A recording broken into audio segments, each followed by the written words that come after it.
오늘 우리 교회에 방문하신 여러분을 진심으로 환영합니다. 우리가 여러분을 우리 예배에 초대한 이유는 꼭 나누고 싶은 이야기가 있어서 그렇습니다. 주일 아침에 여러분에게 우리가 함께 나누고 싶은 이야기는 요즘 TV에 자주 나오는 멘토들의 감사하면서 행복하게 살자거나 아니면 성공의 비결을 나누면서 이 세상에서 상처받은 것들을 힐링하는 그런 행복한 시간을 이야기하기 위해서 부른 것은 아닙니다.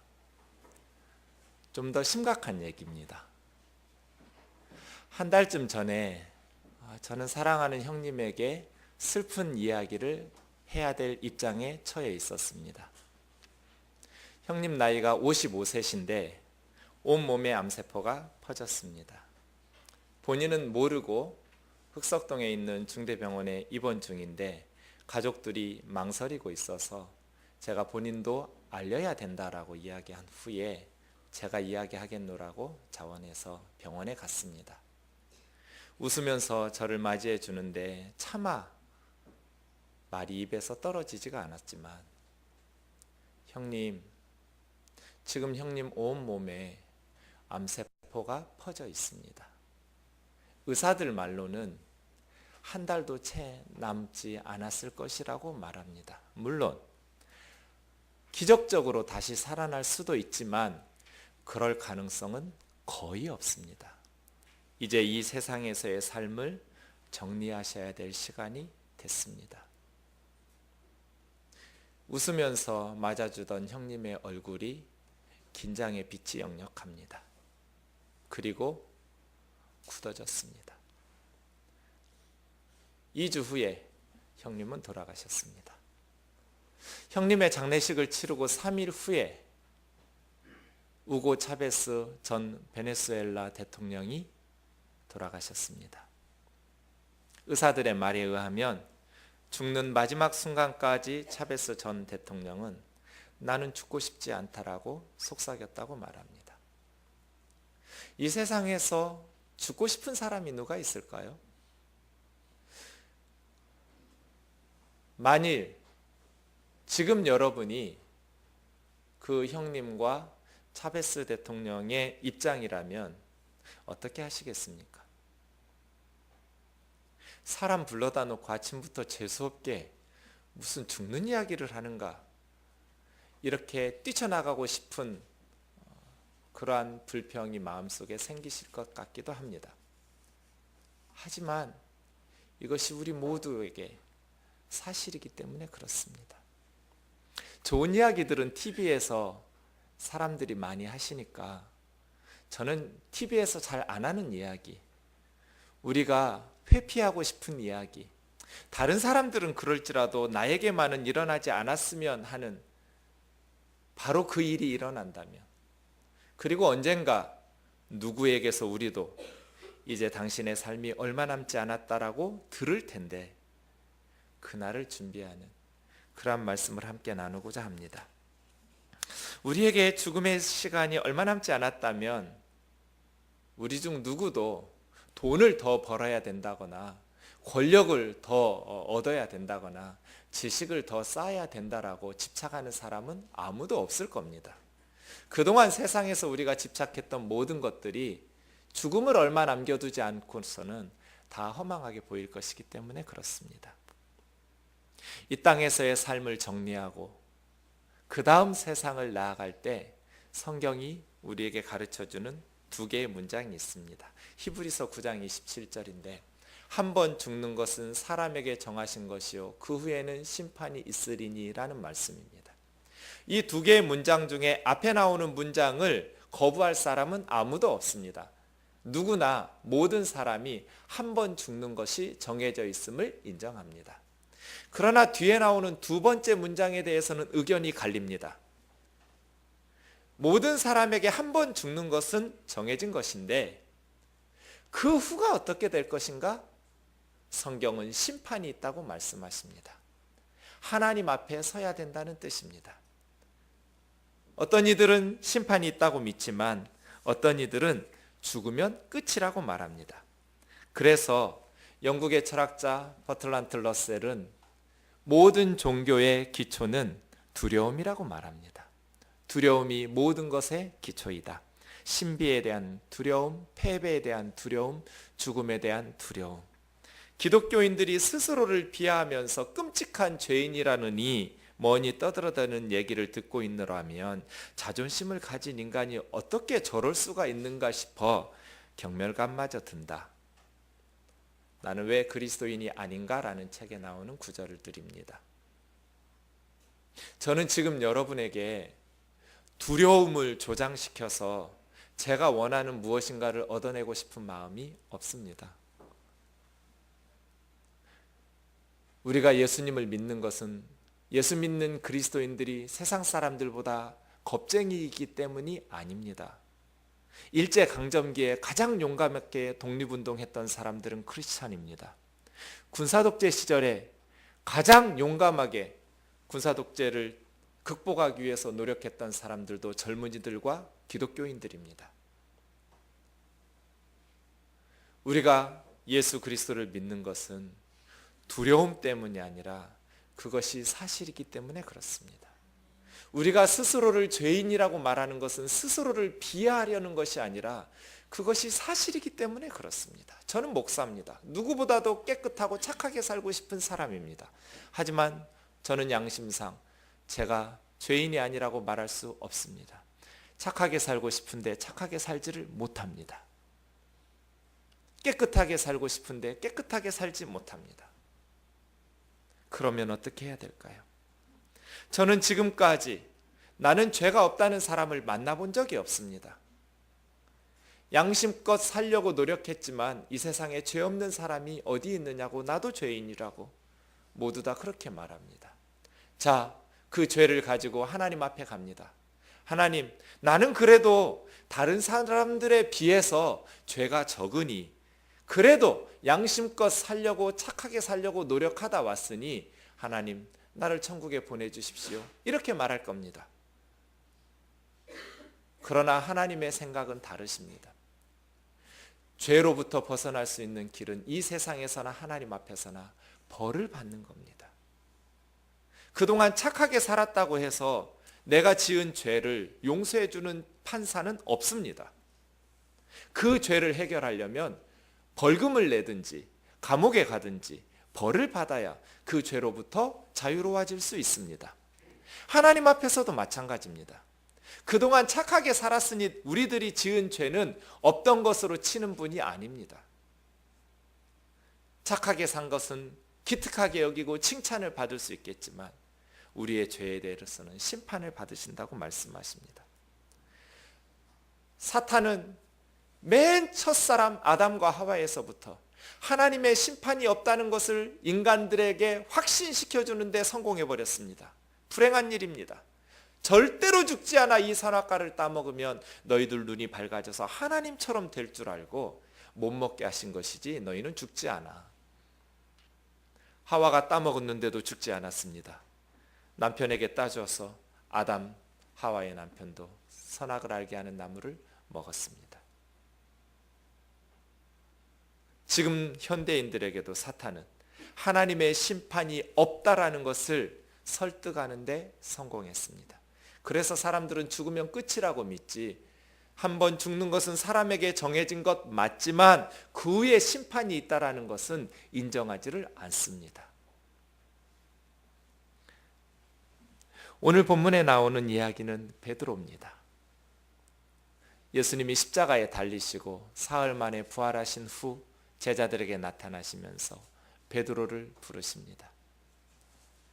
밤새 그물질을 하면서 이제 다시 먹고 살기 위해서 세상으로 돌아왔는데 고기를 잡지를 못했습니다. 어둑어둑한 새벽녘에 해안가에서 어떤 분이 오른쪽에 그물을 던져보라고, 그래서 오른쪽에 그물을 내렸더니 그물이 찢어질 만큼 많은 물고기가 잡혔습니다. 제자들이 배 위에서 주님이시다 외치자 베드로가 벗고 있던 겉옷을 입으면서 한 200규빗이니까 1규빗이 여기서 여기까지 한 45cm거든요. 배에서부터 해안가까지 200규빗이면 100m가 좀 안 되는 거리입니다. 90m쯤 되겠죠. 거기를 뛰어내려서 베드로가 배에서 내려서 주님에게로 갑니다. 그리고 주님이 준비해 놓으셨던 숯불, 밝게 달아오르는 숯불가에 모여 앉아서 주님이 준비해 놓았던 떡을 먹고 그 잡은 고기 좀 가져오라고 그 물고기를 구워서 생선과 함께 아침을 나누었습니다. 아무도 말이 없습니다. 그냥 꿀먹은 벙어리처럼 식사만 하고 있습니다. 식사를 끝나고 주님은 베드로에게 묻습니다. 요한의 아들 시몬아, 네가 이 사람들보다 나를 더 사랑하느냐? 주님, 그렇습니다. 내가 주님 사랑하는 것 주님이 아십니다. 두 번째 또 물으십니다. 요한의 아들 시몬아, 네가 나를 사랑하느냐? 주님, 내가 주님 사랑하는 줄 주님이 아십니다. 세 번째 또 묻습니다. 요한의 아들 시몬아, 네가 나를 사랑하느냐? 주님, 모든 것을 아시오매 내가 주님 사랑하는 줄 주님이 아십니다. 왜 이렇게 세 번이나 예수님께서 베드로에게 사랑 고백을 시키냐면 베드로가 이전에 세 번이나 예수님을 모른다고 부인했기 때문에 그렇습니다. 베드로가 사람들에게 물으셨습니다. 예수님께서 사람들이 나를 누구라고 하느냐고. 선지자라고도 하고 세례 요한이라고 하기도 하고 엘리야가 다시 환생했다고도 합니다. 그럼 너희들은 나를 누구라고 하느냐? 주님은 그리스도십니다. 하나님의 아들이십니다. 베드로가 대답했을 때 주님은 매우 기뻐하시면서 베드로를 칭찬하십니다. 요한의 아들 시몬아, 네가 복이 있다. 이것을 너에게 알게 하신 분은 하늘에 계신 하나님이시다. 내가 너에게 천국의 열쇠를 주고 교회를 네 위에 세울 거다. 베드로의 신앙 고백 위에 교회를 세우면서 천국 열쇠를 주시겠다고 말씀하십니다. 그리고 비로소 마태복음 16장 21절에 보면 예수님께서 예루살렘에 올라가서 대제사장들과 유대인들과 바리새인과 서기관들에게 미움을 받고 버림을 받아서 이방인들에게 넘겨져서 내가 죽임을 당하고 사흘 만에 다시 살아나야 될 것이다 라는 말씀을 전해주십니다. 제자들이 경악을 했습니다. 제자들은 십자가에 달려 죽는 예수님을 한 번도 기대한 적이 없습니다. 지금까지 예수님을 따라 나선 이유는 예수님께서 그 크신 하나님의 능력으로 로마 제국의 군대를 물리치시고 메시아의 왕국을 건설하시면 주님과 함께 높은 자리에서 이 세상을 다스리며 통치하는 것을 꿈꿨기 때문입니다. 베드로는 한순간도 예수님이 십자가에서 죽으시는 것을 상상해 본 일이 없습니다. 그래서 베드로가 났습니다. 주님을 붙들고 항변을 하면서 절대로 그럴 수 없습니다. 주님에게 그런 일은 일어나지 않을 겁니다. 그때 주님은 사탄아 내 뒤로 물러가라. 너는 나를 넘어지게 하는 자라고. 네가 하나님의 일을 생각하지 않고 사람의 일을 생각하노라고. 예수님과 제자들에게 충돌이 일어났습니다. 세상을 구원할 세상의 구원자가 어떻게 벌거벗고 십자가에 죽을 수가 있습니까? 그 많은 능력을 가지신 분이 어떻게 이 세상 사람들의 고통을 외면하고 정치적인 고통을 받고 있는 가난한 나라 사람들에게 굶주림 속에서 하루에 두 끼도 제대로 먹지 못하는 그 가난한 사람들에게 경제적인 해결책도 내려주시지 않고 그 큰 능력을 가진 하나님의 아들 메시아가 이 세상 사람들을 외면하고 십자가에서 돌아가실 수가 있습니까? 그런 일은 절대로 있어서는 안 될 일입니다. 십자가에 달리는 그 순간까지 예수님의 제자들은 예수님이 가는 십자가의 길을 이해할 수 없었습니다. 그래서 그것에 대해서 준비해 놓지를 않았습니다. 베드로가 3번을 예수님을 모른다고 부인하는데 마가복음 14장 71절에 보면 마지막 3번째는 예수님의 이름을 저주하면서 나는 그를 모른다. 나 이 사람을 알지 못한다고 부인했습니다. 3번이나 주님을 부인했기 때문에 예수님께서는 3번 동안 사랑을 고백하는 것입니다. 베드로가 기대했던 예수님이 아닙니다. 지금 해안가에 계신 예수님은 베드로가 꿈꿨던 주님이 아닙니다. 십자가에 달려 돌아가시고 다시 부활하셨지만 베드로가 원한 주님이 아닙니다. 베드로가 사랑한 주님은 이런 주님이 아닙니다. 주님은 베드로에게 묻습니다.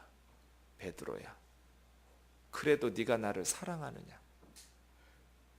주님, 비록 제가 주님을 저주하고 비록 제가 비겁하게 주님을 모른다 부인했지만 주님이 제 마음을 아십니다. 저는 주님을 사랑합니다. 비록 내가 원하던 주님이 아니었지만, 내가 주님을 처음 제자로 따라 나섰을 때 내가 꿈꾸던 삶이 아니었지만, 그럼에도 불구하고 주님, 나는 지금 주님을 사랑합니다. 그러면 내 어린 양을 먹여라. 내 양을 치고 내 양을 먹여라 하고 베드로에게 사명을 주셨습니다. 왜 예수님께서는 많은 제자들의 기대를 물리치고 십자가에 죽으러 하셨을까요? 이것을 요한복음 3장 16절은 이렇게 말합니다. 하나님이 세상을 이처럼 사랑하사 독생자를 주셨으니 이는 저를 믿는 자마다 멸망하지 않고 영생을 얻게 하려 하심이라. 하나님이 세상을 사랑하셔서 그의 아들을 내어주셨다는 것입니다. 자, 죄는 벌을 받아야 해결된다고 말씀드렸습니다. 이 세상에서뿐 아니라 하나님 앞에서도 우리의 죄는 물질이나 뇌물, 권력이나 말의 지식, 아니면 선행이나 어떤 종교적 율법을 준행함으로써 씻을 수 있는 것이 아니라 벌을 받아야 씻을 수 있습니다. 그래서 하나님께서는 오래전부터 이스라엘 백성들에게 죄를 지으면 짐승을 대신해서 제사장 앞에 성전에 가져다가 그 짐승의 이마에 손을 얹고 자기 죄를 그 짐승에게 덮어 씌운 후 그 짐승을 각을 떠서 죽이고 죄인을 대신해서 그 짐승을 죽여 불살라서 속죄 제물로 바치면 그 사람의 죄를 용서했다고 제사장들이 선언해 주게 되어 있습니다. 모세 시대부터 그 이전부터 사람들이 죄를 지으면 그 죄인을 대신한 어떤 동물을 죽였습니다.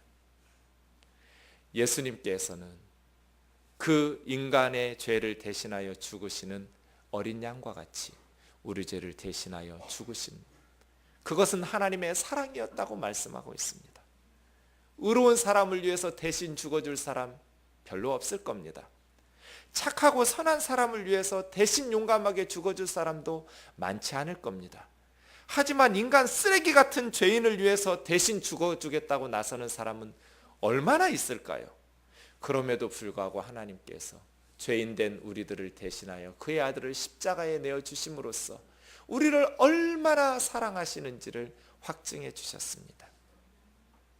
서울 법대를 졸업하고 독일에서 10년 공부를 하고 한국에 돌아와서 신학 교수가 된 김효성 목사님이 계십니다. 학생들을 가르치는데 마음에 기쁨이 없습니다. 마음이 너무 컬컬하고 답답해서 동료 선배 교수님에게 고민을 털어놓았더니, 그러면 여기 신학교에서 강의하지 말고 교회에서 목회를 좀 해보라고. 그래가지고 김효성 목사님이 전라남도로 내려갑니다. 영호라는 교회인데 예전에 소록도에서 나병 환자들이 있지 않았습니까? 이제 나병 환자들이 약을 먹고 병을 고치면 더 이상 소록도에 살 필요가 없게 되면 나오는 두 마을이 있었답니다. 그 중에 하나가 영호라는 마을인데 몸이 일그러졌기 때문에 일반 사회에 있지를 못하고 소록도에서는 나왔지만 자기들끼리 모여 사는 그러한 교회입니다. 그러려니 하고 가서 첫 예배를 드리는데 설교단에 딱 서서 깜짝 놀랍니다. 그냥 구멍만 2개 있는 거예요. 코 있어야 될 자리에. 머리는 없고요. 다 일그러졌고요. 팔이 없고요. 너무나 놀라서 무슨 정신으로 설교를 했는지 기억이 나지를 않습니다. 그냥 어떻게 얼른 이 자리를 도망가자라는 생각밖에는 머릿속에 없어서 예배를 마치고 이제 성도들하고 부딪히기 싫어서 설교대 뒤에 앉아서 이제 경건하게 기도를 했습니다. 예배는 끝났지만. 그런데 한참 기도하고 이렇게 쳐다보니까 성도들이 아무도 안 가고 그대로 있는 거예요. 우리 목사님 새로 오셨는데 인사는 하고 집에 가야 예의지. 그래서 목사님이 또 기도하는 거예요. 주여 하면서 한참 저 사람들 가게 해달라고. 그리고 쳐다보는데 안 가. 그래가지고 목사님이 졌어요. 포기했어요. 아, 새로 오신 목사님 환영한다고. 그러면서 악수를 하는데 어떤 분이 갑자기 이렇게 악수를 하는 거예요. 팔이 없으니까 요 어깨로. 그래 거기 잡고 악수하고. 그래서 그 마을을 떠나지를 못하고 목회를 합니다. 몇 년 동안 목회를 하다가 또 하나님의 인도하심이 있어서 중국 선교사로 갑니다. 중국 정부는 우리는 소록도와 같이 그런 문둥이 마을이 없다라고 공식적으로 발표하지만 중국이나 한국이나 왜 그 몹쓸 병이 없겠어요? 그 나병 환자들이 모여 있는 곳에 하나님의 인도하심 따라서 가서 선교를 합니다. 그러면서 중국 교회들에 가서 하나님의 말씀을 전하는데 아이들을 한 번도 본 적이 없습니다. 중국은 어려서 교회를 다니기 시작하면 공산주의 사상에 이렇게 물들지 않기 때문에 일정한 나이가 넘어야 교회를 갈 수 있는 허락이 이루어진답니다. 그래서 그런지 중국에서 교회들마다 아이를 한 번도 본 적이 없는데 어느 교회 갔더니 여자아이가 맨 앞줄에 앉아서 설교를 듣고 예배를 드리는 거예요. 설교 시간 내내 이상하다고 생각했어요. 어린아이가 왜 앉아 있을까? 예배가 끝나고 물었어요. 내가 교회에서 어린아이를 본 적이 없는데 이 아이는 어떻게 해서 여기 나와서 예배를 드리고 있느냐고. 그랬더니 이 아이는 교회가 집이라고. 여기가 집이어서 권사님들이 키우는 아이기 때문에 예배를 드리노라고. 집이 어디 있냐고 사연을 들어봤더니 공산주의 혁명, 문화혁명 시절에 정부에서 누구든지 예수 믿는 사람들을 신고하면 상을 주고 그렇게 정부에서 포상을 해주는 그러한 제도를 만들었답니다.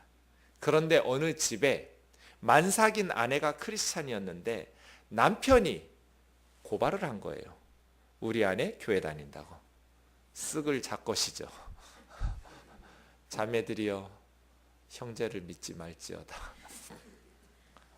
주님을 믿어야지. 아멘은 무슨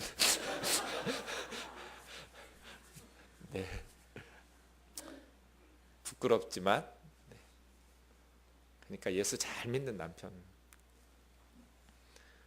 그래서 한밤중에 경찰들이 들이닥쳤어요. 겉옷을 챙겨 입지도 못하고 만삭인 아내가 나왔는데 너무 추운 거예요. 그 새벽에.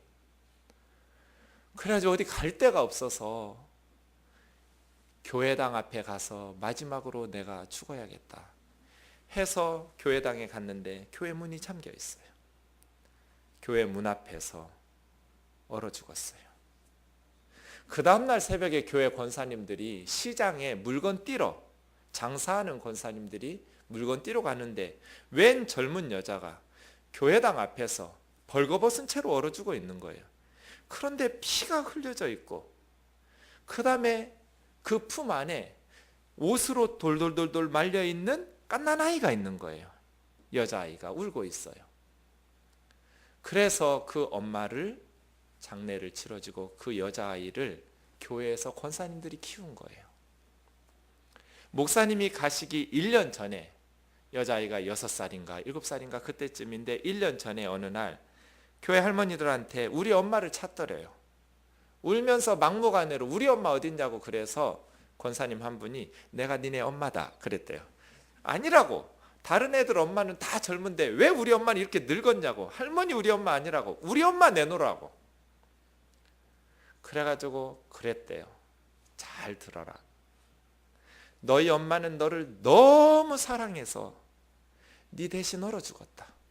너를 낳다가. 네가 훌륭한 사람이 되면 나중에 니네 엄마를 만날 거다.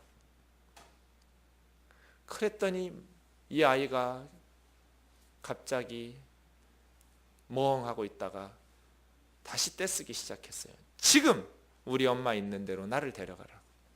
지금은 만날 수가 없다고. 나중에 네가 훌륭한 사람이 되면 니네 엄마를 만날 수 있을 거라고. 아니라고. 지금 우리 엄마 있는 대로 데려가라고. 그래가지고 할 수 없이 무덤에 데려다 줬대요. 이게 니네 엄마라고. 그랬더니 누가 시키지도 않았는데 이 어린 여자아이가 자기 옷을 하나하나 벗더니 무덤에 덮어주더래요.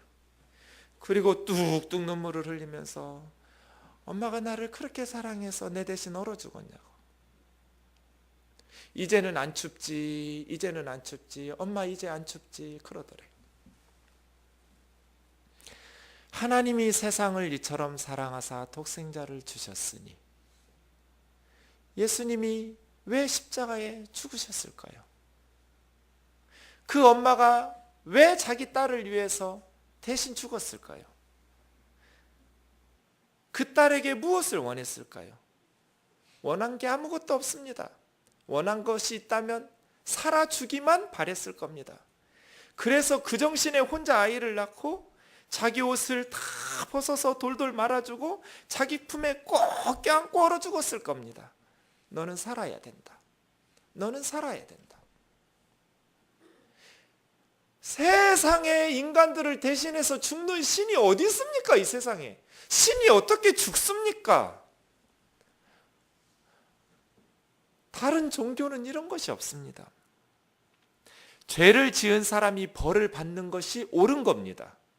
죄는 인간들이 지어놓고 인간들을 대신해서 다른 사람이 죽는다는 것이 그게 옳습니까? 옳지 않습니다. 그건 뻔뻔한 일입니다. 불의한 일입니다. 절대로 옳지 않습니다. 죄인이 벌 받는 것이 옳은 겁니다. 그런데 하나님께서는 이 세상 모든 사람들이 죄인이라고, 그런데 이 땅에 사람들이 죽어가는 것을 하나님께서는 눈 뜨고 볼 수가 없어서 자기가 대신 죽은 겁니다. 예수님은 그것이 구원자의 구원의 행동이라고 말씀하셨습니다. 베드로는 그것을 이해할 수 없었습니다.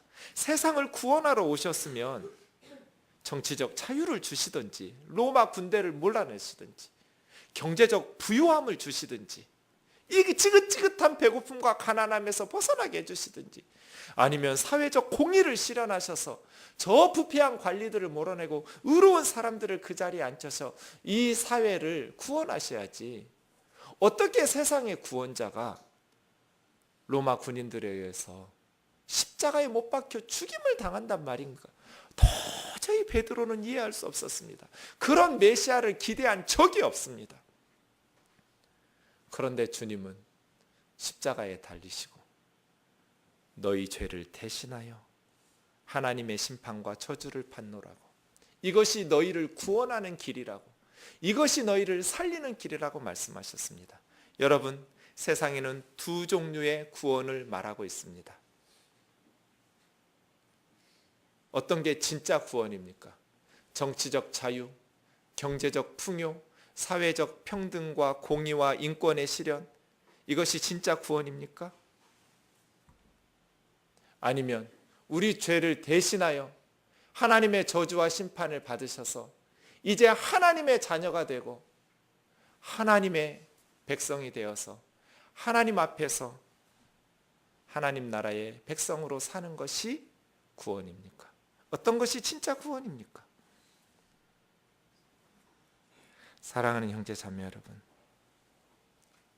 오늘 우리가 여러분을 우리 예배에 초대한 이유는 만약에 사망으로 절망 가운데 죽을 수밖에 없다는 것을 각성시키는 것으로 끝이라면 부르지 않았을 것입니다. 그런데 이 세상 모든 사람이 죄와 사망의 권세에서 벗어날 수 있는 참된 생명의 구원의 길이 있기 때문에 초대한 것입니다. 누구든지 예수님을 믿는 자마다 하나님의 심판과 저주와 멸망을 받지 않고 죄값을 자기가 감당하지 않고 우리 죄를 대신하여 하나님의 벌을 받으신 예수님의 십자가를 믿을 때 하나님의 자녀가 되고 하나님의 죄 용서를 받아서 하나님 나라의 백성이 된다라는 이 기쁜 소식을 알려주기 위해서입니다. 우리 모두가 예수 그리스도의 십자가를 믿음으로 구원의 참된 생명의 길을 걸어갈 수 있기를 원합니다. 베드로야, 네가 나를 사랑하느냐?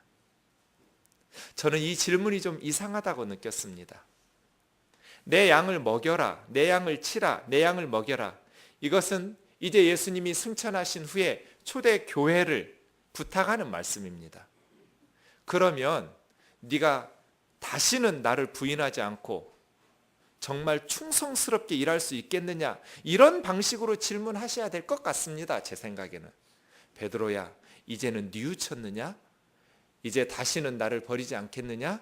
이제 다시는 도망가지 않겠느냐? 예, 주님, 제가 충성하겠습니다. 그럼 내 양을 먹여라. 베드로야, 이제 다시는 배신하지 않겠느냐? 예, 주님, 내가 이제는 죽도록 충성하겠습니다. 그러면 내 양을 치라. 이런 질문이 돼야 맞을 것 같은데 질문이 너 나 사랑하느냐? 그랬습니다. 주님의 일은 예수님을 사랑하는 사람이 합니다. 그리고 이것이 예수님이 십자가에서 죽으신 이유입니다. 이것이 우리를 만드신 하나님의 이유이기도 합니다. 하나님께서 저와 여러분을 세상에 보내신 것은 하나님의 일을 하기 위해서라기보다는 하나님을 사랑하는 사람으로 살게 하기 위해서입니다. 우리는 하나님의 사랑의 파트너입니다. 예수님께서 십자가에서 죽으신 이유는 다시 하나님과의 사랑의 사귐을 나누게 하기 위해서 그렇습니다. 하나님을 사랑하면서 영원히 사는 것, 이것이 구원입니다. 하나님을 사랑하는 사람으로 회복되는 것, 이것이 십자가의 은혜입니다. 하나님께서는 우리를 다시 사랑해 주시기 위해서 또 우리가 하나님을 사랑할 수 있게 하기 위해서 그의 아들을 십자가에 내어주신 것입니다. 그런데 예수님께서 양들을 먹이고 교회를 부탁하신 후에 네가 젊어서는 스스로 띠띠고 이 사람들은 옷이 깁니다. 그래서 허리띠를 하지 않으면 행동이 부자유롭습니다. 네 스스로 띠뛴다라는 것은 자유롭게 네가 원하는 곳으로 다닐 수 있도록 살았다는 뜻입니다. 하지만 늙어서는 다른 사람들이 너에게 띠를 띄우고 네가 원치 않는 곳으로 끌고 가리라. 그리고 네 팔을 벌리게 될 것이다. 이것을 요한은 설명해 주고 있습니다. 베드로가 어떠한 죽음으로 하나님께 영광을 돌릴 것을 예수님이 말씀하셨다. 베드로는 예수님이 말씀하신 것을 기억하면서 초대교회의 기둥과 같은 역할을 하면서 복음을 전합니다. 네로 황제가 로마시에 방화한 후에 이제 그 죄를 기독교인에게 덮어 씌워서 박해를 했습니다. 네로 황제의 박해가 치열했을 때 성도들이 베드로를 간청합니다. 박해를 피해서 살아남아서 로마를 떠나 살아남아 더 많은 사람들에게 복음을 전하셔야 된다고. 성도들의 간청을 못 이겨서 베드로는 로마를 떠나기로 결정하고 아비아 가도를 벗어나고 있었습니다. 아비아 문을 떠나서 얼마 되지 않았을 때 주님을 만납니다. 그래서 묻습니다. 쿠오바디스 도미네, 어디로 가십니까 주님? 그때 주님이 베드로에게 말씀하십니다. 나는 네가 내 백성을 버리기에 다시 로마에 들어가서 십자가에 달리러 간다. 베드로의 발이 움직일 수 없었습니다. 하염없이 눈물이 흐릅니다. 그리고 다시 따르던 제자와 함께 로마로 갑니다. 선생님 어디 가십니까? 로마에 간다. 로마에 돌아온 베드로는 복음을 열정적으로 전해서 황실에게까지 많은 열매들을 맺기 시작합니다. 그리고 67, 8년으로 추측하는데 이제 로마 총독이 베드로를 잡아서 순교를 시키려고 합니다. 먼저 베드로의 아내를 십자가에 못 박아 죽였습니다. 베드로 눈앞에서 아내가 십자가에 달려 처형당합니다. 그리고 베드로 차례가 되었을 때 베드로는 내가 주님을 부인한 사람인데 어찌 주님과 똑같은 형벌을 받을 수 있겠느냐고. 나는 거꾸로 매달아 달라고 해서 거꾸로 매달아서 처형을 당합니다. 이 이야기는 초대교회 역사가 유세비우스가 썼고 오리겐도 이야기를 전해주고 있습니다. 저는 말씀을 마치겠습니다. 하나님께서는 우리에게 자유의지를 주셨습니다. 제가 하나님이라면 절대로 하나님을 믿지 않고 지옥에 가는 선택을 존중하지 않을 겁니다. 그런데 하나님께서는 세상 모든 만물에게는 본능에 의해서 하나님의 뜻에 순응하며 살도록 하셨지만 인간에게만은 자유를 주셨습니다. 하나님을 버리고 하나님을 사랑하지 않을 뿐 아니라 욕하고 저주하고 증오할 수도 있도록 그렇게 지옥에 가는 것까지 하나님께서는 존중하셨습니다. 인간을 기계와 로봇으로 만들지 않으셨습니다. 그래야만 자유가 있는 곳에 참 사랑이 가능하기 때문에 그렇습니다. 오늘 주일 예배가 마치면 저는 저녁 7시에 아산병원에 가야 됩니다. 50세인데 제가 전에 섬기던 교회 자매의 큰오빠가 췌장과 간에 암세포가 퍼졌습니다. 아산병원 의사들은 한 달 이내에 돌아가실 것이라고 이야기했다고 합니다. 저는 죽음을 앞둔 그분에게 요한복음 20장 31절 이야기를 하려고 합니다. 너희로 예수께서 하나님의 아들 그리스도이심을 믿게 하고 그 이름을 힘입어 영생을 얻게 하려 함이라. 마지막 순간에 돈도 권력도 지식도 그 사람을 구할 수가 없습니다. 오직 예수 그리스도의 이름을 힘입어 이 땅의 삶을 마감하고 하나님 앞에 설 때에 하나님께서 그에게 참 생명을 주실 수 있습니다. 그러므로 저는 마지막 질문을 드리고자 합니다. 여러분은 하나님을 만날 준비가 되어 있습니까? 뜬돌 찬양 72번 부르고 묵상 기도하겠습니다.